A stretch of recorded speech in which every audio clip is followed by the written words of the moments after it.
Cerita diawali dengan sepasang suami istri yang baru saja menikah. Mereka adalah Anya dan Daniel. Mereka tinggal di sebuah rumah sewa yang sederhana. Saat makan malam, Daniel mengatakan bahwa dia sudah membeli rumah yang lebih bagus dan lebih besar, karena dia sudah diangkat menjadi wakil kepala konstruksi pembangunan, serta mendapatkan mobil dinas dari kantornya. Kita mulai bisa wujudin impian kita. Tak mau berlama-lama, mereka langsung pindah ke rumah baru, dan di sana mereka berjumpa dengan ibu tetangga bernama Niken serta anaknya bernama Cila. Setelah selesai beres-beres, Daniel berangkat ke tempat kerjanya, yang dimana ada satu pohon yang belum ditebang, padahal lokasi itu akan dijadikan ruko. Tapi anak buah Daniel mengatakan ada cerita mistis di balik pohon itu.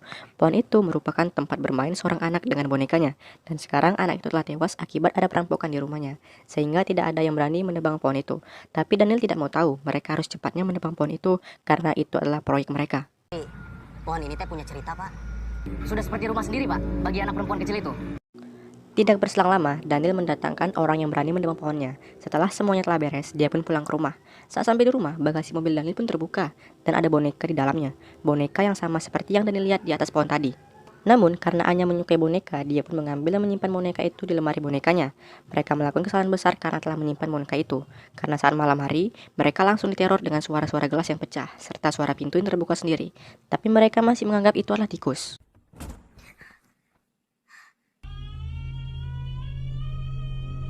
Saat pagi, Anya menceritakan hal itu kepada Tekniken, karena Tekniken mempercayai adanya hal-hal yang mistis. Dia juga meyakinkan Anya bahwa itu bukan kerjaan tikus, melainkan ada sesuatu hal yang ganjil yang terjadi.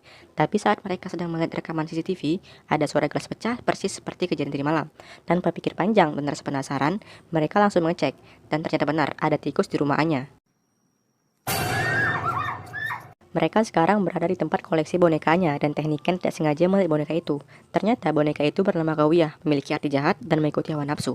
Nama itu diberikan Uci, anak kecil yang tewas akibat perampokan. Dan Tekniken langsung menyuruh Anya untuk mengembalikan boneka itu ke tempatnya karena itu bisa buruk untuk mereka.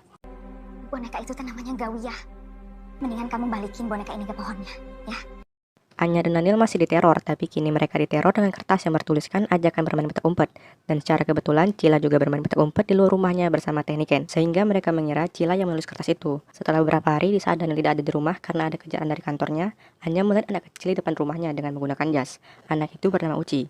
Namun karena Anya lupa dengan cerita Tekniken, dia mengajak anak kecil itu masuk dan memberikannya makanan.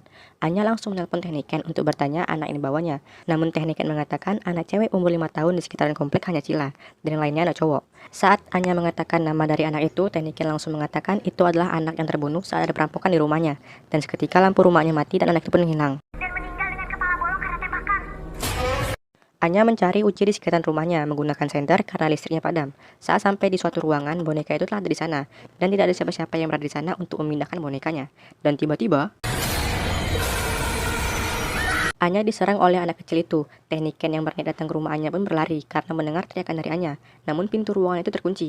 Tekniken berusaha untuk membuka pintunya dengan payung yang dibawanya. Setelah pintu terbuka, tidak ada siapa-siapa di dalam sana. Hanya ada Anya yang berteriak ketakutan sambil menutupi wajahnya. Karena teror boneka itu sudah mulai serius, mereka berdua langsung pergi untuk mengembalikan boneka itu ke tempatnya. Namun pohonnya sudah ditebang, sehingga mereka memanggil Ustadz Wahid untuk membacakan doa dan mengubur boneka Gawiyah itu. Setelah sampai di rumahnya, Anya langsung mandi karena tubuhnya kotor akibat mengubur boneka itu. Saat mandi, Tekniken menelpon mengatakan Cila sudah 1 jam bersembunyi dan mereka tidak bisa menemukannya. Tiba-tiba ada suara lonceng dari luar kamar mandi, seperti biasa yang Cila lakukan, membunyikan lonceng saat dia bersembunyi. Anya mengikuti suara itu sampai di sebuah ruangan. Saat akan buka pintunya, Tekniken menelpon kembali dan mengatakan bahwa Cila sudah ketemu. Tapi karena penasaran, Anya buka pintunya. Dan betapa terkejutnya dia melihat boneka itu telah kembali ke rumahnya dan langsung menyerang Anya sampai terluka.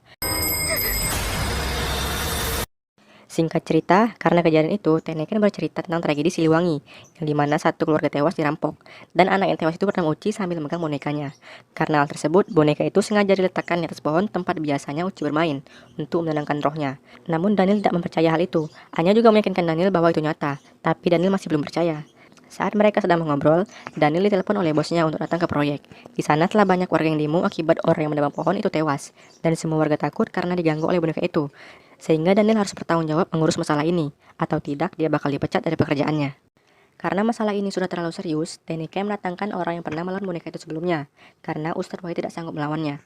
Dia adalah Laras, wanita yang dulu pernah menghadapi boneka itu sampai merenggut nyawa suaminya sendiri.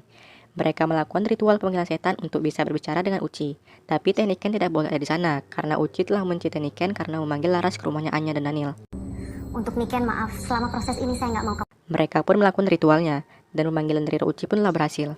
Laras menyuruh Uci untuk tidak bermain di rumahnya Anya dan Daniel. Laras juga menyuruh Uci pergi dari sana karena bisa mengganggu ketenangan rumah. Dan dia akan mencarikan pohon yang lain untuk Uci. Tapi Uci tidak mau karena dia sudah marah dan akan balas dendam ke Anya dan Daniel. Tapi di saat ritual itu dilakukan, kursi Anya tertarik ke belakang sampai menghantam kaca. Serta Anya juga tertarik menjauhi Daniel dan Laras. Untungnya Laras bisa membacakan doa dan menghentikan serangan itu. Mereka melanjutkan ritualnya dan kali ini dibantu oleh Ustadz Wahid dengan melemparkan garam di ruangan yang dipercaya bisa memperkecil gerakan dari boneka itu, serta juga membersihkan air suci yang sudah dibacakan doa oleh orang-orang soleh. Tapi tiba-tiba ada teriakan dari luar rumah Anya dan berasal dari rumah Teniken. Ternyata boneka itu menyerang Teniken terlebih dahulu, yang dimana Teniken sudah berdiri di atas rumahnya sambil memegang pisau dan sudah mengikat lehernya karena akan bunuh diri. Laras dan Ustadz Wahid berlari ke dalam rumah untuk menolong Teniken, namun sudah terlambat dan Teniken pun tewas. Setelah kejadian itu, Laras ditelepon oleh pembantunya kalau anaknya sedang bermain dengan orang lain dan pintu kamarnya terkunci, serta dia mendengar suara teriakan dari dalam. Laras pun segera pulang, meminta Ustadz Wahid untuk menjaga rumahnya. Namun tak lama Laras pulang, mereka diserang oleh sekelompok burung yang masuk dalam rumahnya, yang membuat Ustadz Wahid dan temannya luka-luka dan tewas. Anya dan Daniel juga diserang, namun mereka bisa lolos menggunakan kain untuk menutupi tubuh mereka. Tapi saat Anya masuk ke dalam ruangan terlebih dahulu, pintunya pun terkunci, dan Daniel tidak bisa masuk, sehingga Daniel harus mencari jalan berbeda agar bisa masuk ke ruangan Anya.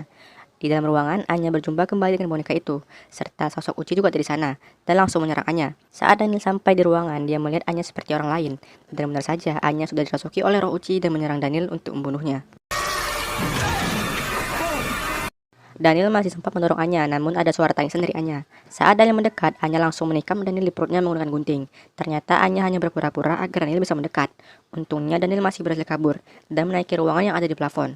Namun Anya juga sudah sampai di sana dan menikam Daniel terus-menerus.